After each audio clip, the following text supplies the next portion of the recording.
Hiya, it's me again. I'm back with the answers for the Elmwood online video quiz.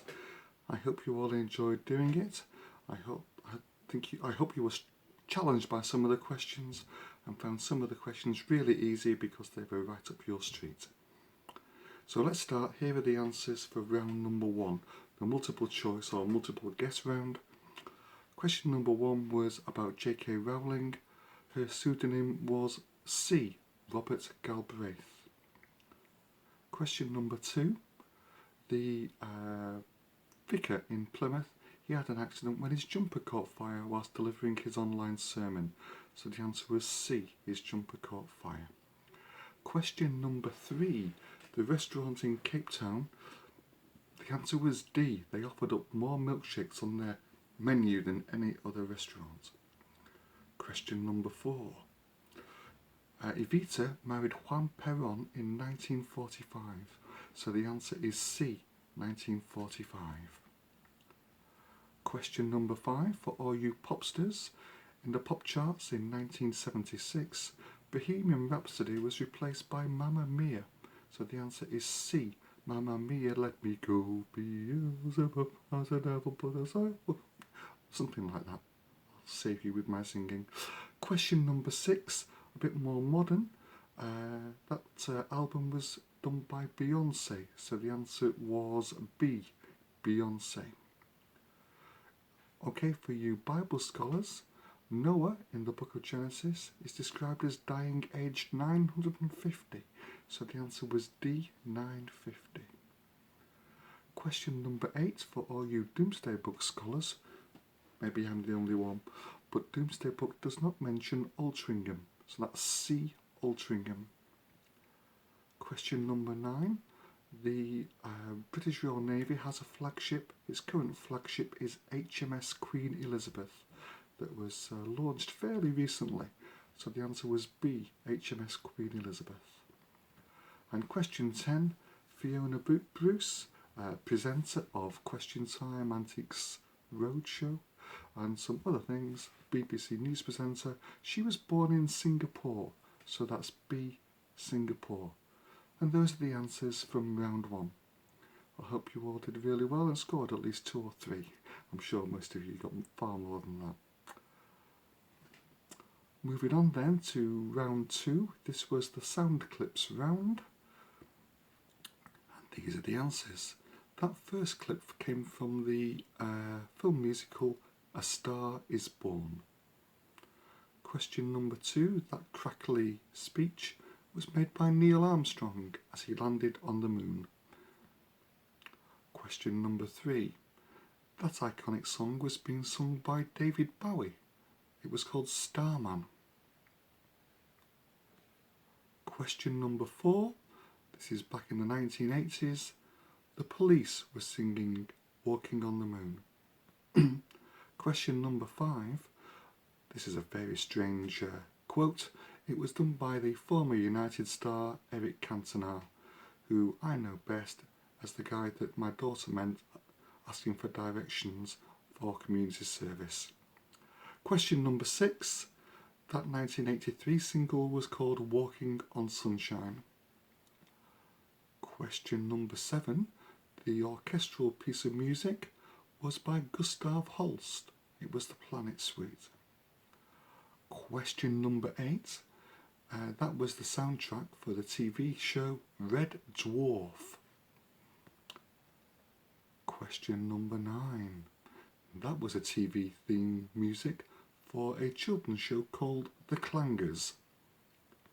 And question number 10, that singer for you who might like older singers was by Frank Sinatra. Question number 10, Frank Sinatra. So I hope you've done really well on the sound clips round. 1 or 2 were a bit crackly, but I think most were easy listening. And if you'd spotted the theme, they were all space related, all to do with planets, stars and sunshine. Okay, moving on then to round number 3. This was the picture round. The first picture was of Nick Hewer, the former presenter of The Apprentice. The second question, that was a picture of George Ezra, one of these modern singers.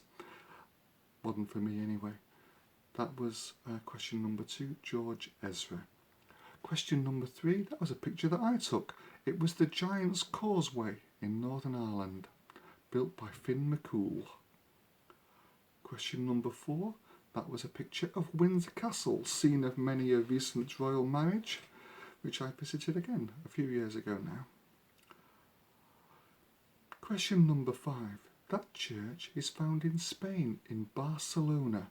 It's the Sagrada Familia. Be finished one day, like I said. Question number 6. These flowers, for your horticulturalists, they are busy lizzies. So question number 6, busy lizzies. Question number 7. That old man that you saw in the black and white photo was George V, King George V.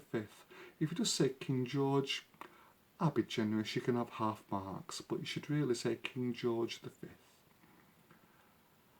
Question number 8.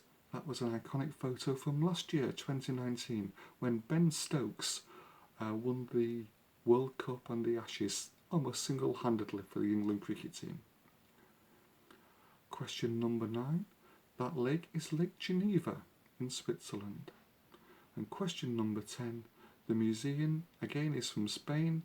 It's the Guggenheim in Bilbao. So that's the end of the picture round. I hope you did well. I think one of the questions was a bit dodgy. I might not have said European for one of the pictures, so I apologise for that, but I hope it didn't stop you guessing the answers right, and if it did, you can blame me for asking dodgy questions. Okay, moving on to the last round. This was the hardest round.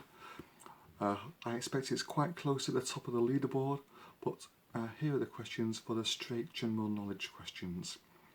The hymn, When I Survey the Wondrous Cross, question 1, that was written by Isaac Watts. Question number 2, Peer Gynt, etc., that was composed by Edward Grieg. Question number 3, this can be a trigger for all the children or anybody to sing Baby Shark. Pink Fong sang the song Baby Shark. Question number 4, the quote about, I love my previous job, I had so many things going. That was by Donald Trump just after he became President of the United States. Question number 5, born in Edinburgh in 1859, that was Arthur Conan Doyle, author of Sherlock Holmes. Question number 6, having apetalous perfect flowers. Those trees are the elm tree, after which Elmwood is no doubt named.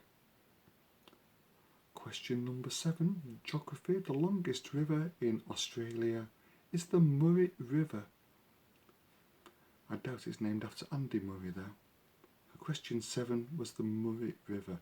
Question 8, the anagram. Built to stay free is an anagram of the Statue of Liberty.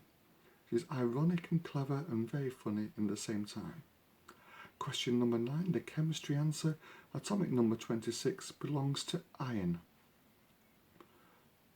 And question number 10, cinema. Kate Winslet starred in the disaster movie Titanic. A bit like this quiz, a bit of a disaster, but I hope you enjoyed it. So question 10 was Titanic.